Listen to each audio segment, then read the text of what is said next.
What are the downstream impacts of the Minnesota River?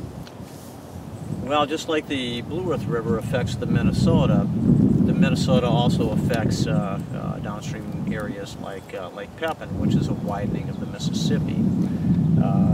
Approximately, I think 75% of the sediment load that Lake Pepin receives comes from the Minnesota River basin, Minnesota River, and the Gulf of Mexico has a problem with hypoxia, which is excess algae that results in, when it dies, bacteria will decompose the algae and cause dissolved oxygen shortages. Without oxygen, fish die.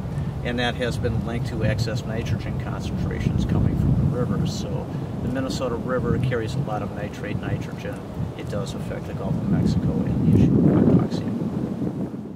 And the reason Lake Pepin is important is there has been a coring study looking at sediment rates or sediment settling rates in the lake, both prior to the European settlement of the Minnesota River Basin and after.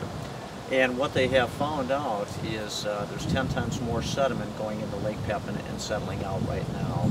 And the estimates are that the first 7 miles of Lake Pepin will be filled in with sediment by the end of the century, and the whole lake will be filled in with sediment in the next 300 years, where under natural conditions that would have taken 3,000 years.